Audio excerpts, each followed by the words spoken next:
Thanks for stopping by to check out another episode of Vintage Audio Review. This is going to be an etc. kind of an episode where I talk about a couple different audio generators ranging from a 1963 Heathkit IG82.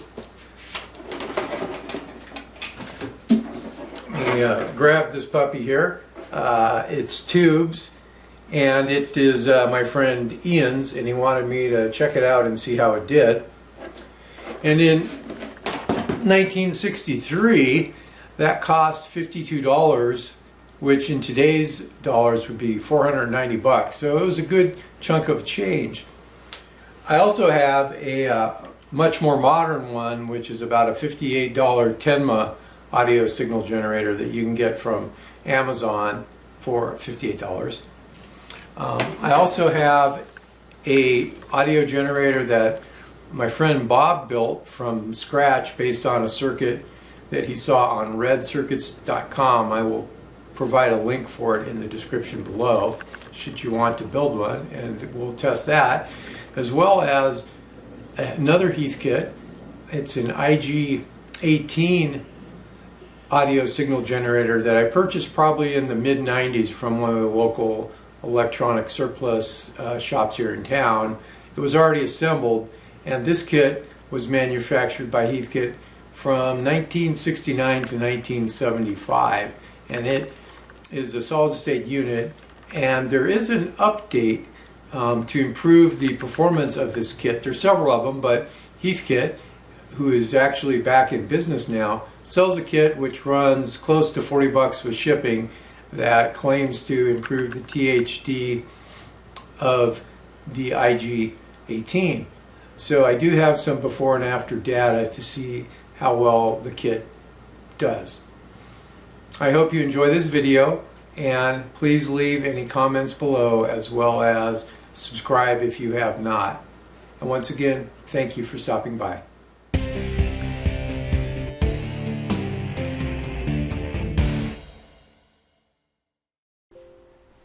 So here is a copy of the actual 1963 Heathkit catalog showing the IG82. And next we have a top view of the IG82. And here we have a bottom view of the IG82. And from what I can tell, it is all original other than that bright red cap on the middle right. Here is the THD at 1 volt. And here is a summary of the IG82's performance over different voltages and frequencies. I was very pleased with using the IG82. My biggest complaint would be that you would need a frequency counter or a scope to set the frequency precisely, because the dial doesn't quite give you that. But other than that, it holds its amplitude very well across frequency, and you can get to a high voltage level of output if you so desire. And the distortion is not that bad. So we're looking at the IG82 at 1 kilohertz and 1 volt RMS output, and I'm going to change the frequency and see how the amplitude changes. This should be about 10 kilohertz. Pretty close. And look at that, it changed basically 1 volt. And this should be around 20 kilohertz. So now we're at 20 kilohertz and we're at 980 millivolts. So that isn't a real large change. So we went from 200 hertz to 20 kilohertz, and we stayed pretty close to a volt RMS. And I would say that's pretty good for an old tube audio frequency signal generator.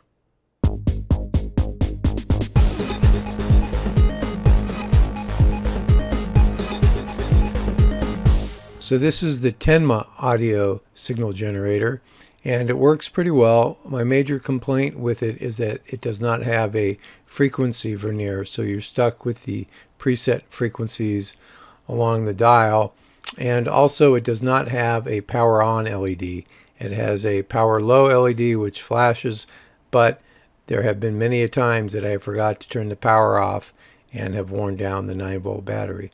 So other than that, as long as you can settle with the 1.2 volt output, it is a pretty good basic generator. And here is the 1 kilohertz 1 volt THD SNR plot for the Tenma. So here is a summary of the Tenma performance, and while I did not show it, it did an excellent job of tracking what was selected by the frequency rotary knob.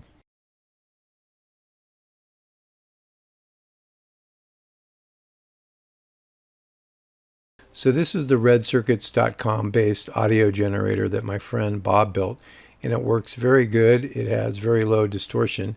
My only complaints are that the voltage vernier does not work very well and the frequency vernier does not work very well, so you definitely need either a scope or a counter to set the frequency and voltage up. Also, here is the THD performance at 1 kilohertz and almost a volt. It can't quite get to a volt, as well as a summary of its measured performance at some other frequencies.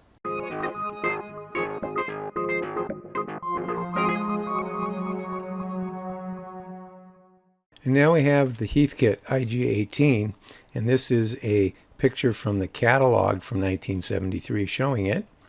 Here we have the THD SNR response at 1 volt and 1 kilohertz prior to the modification, and here we have the THD SNR response at 1 kilohertz and 1 volt following the THD modification.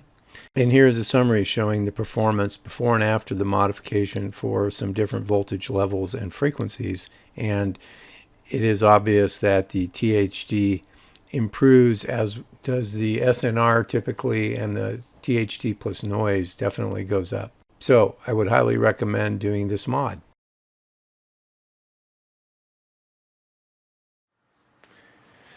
So here is the IG-18 Heathkit signal generator that I am going to do the THD mod. The mod came with one packet here, another packet here, and the instructions for it.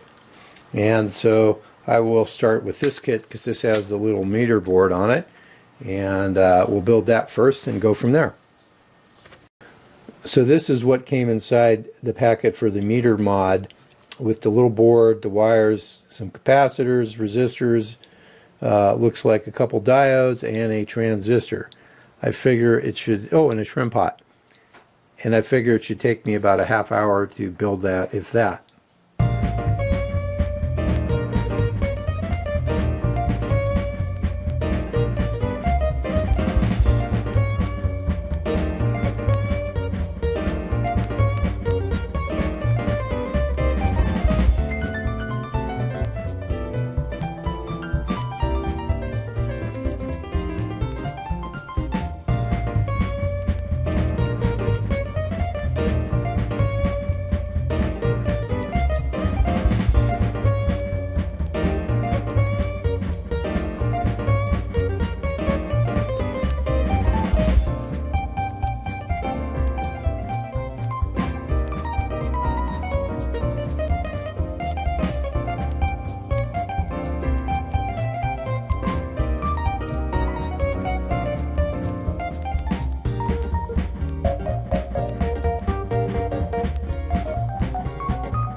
So there is the completed board.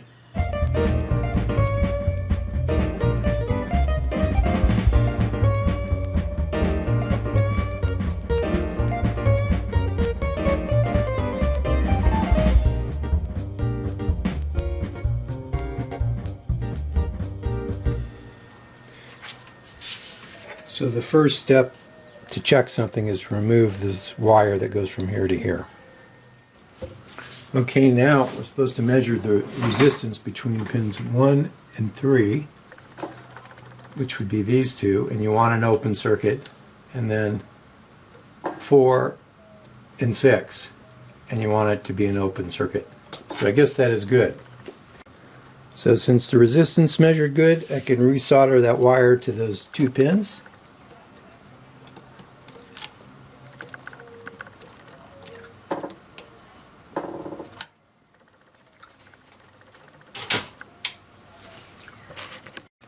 So in the second packet that came with the mod kit, we have 4 capacitors and a resistor that will be replacing some older components. So the two changes on the wave generator board, as they call it, are this resistor right here is going to go from, it looks like 47 k ohms to 56 k ohms, and this little 0.68 35 volt tantalum cap is going to go to a 100 microfarads 63 volt cap, which seems like a pretty big change. So one of the little tricks I use to find out where components are on the other side of the circuit board is to use a laser pointer, and I will put the light right next to it, or the LED right next to it, and it kind of tells me where it is. So hopefully that's turning out. So there's the one end of the resistor. So here is the board after the replacement of the capacitor here and the resistor here. I know that's very exciting. The next part of the kit, the final part of the kit, is the replacement of these 3 power supply capacitors. For some reason they're not having you replace that one, but those 3 they are. Oh, and I should point out that at some point in time I replaced these 2 capacitors, which were not part of the kit. They were something I did just because I thought it would be a good idea to do at the time. I should point out that the capacitors now have been replaced. All 3 originally were 330 microfarad at 60 volt, and these 2 are now 1000 microfarad at 63 volts, and this one is 470 at 63 volts. I already have put on the new wire. The 3 wires are the 3 wires that connect to the meter board are routed underneath, and then the wires here, which go to this point, will be removed. The next thing that needs to be replaced is this pot here. It's a meter cowl pot, and that is going to come out, and then the wires from this little board are going to connect to that, as well as the VCC point. So here is how it's connected on the underside of the board. Here's the ground, here is the input to the meter circuit, and here is the VCC connection that goes to the meter circuit. So I did have a few additional comments regarding the IG-18 THD modification. The first was that I did use the R7 that they provided, which is a 5600 ohm. It is optional to change that, but I went ahead and changed it. The other thing I did have a little problem with was mounting the trim pot to the circuit board. It's not real clear how that is positioned, and so I ended up matching the traces on the back and bottom of the top and the bottom of the circuit board to make sure that they were going to the right parts of the trim pot. So one other small issue I had was that I didn't read the manual thoroughly enough and mounted the meter circuit board to the back of the meter without noting which side was plus or minus.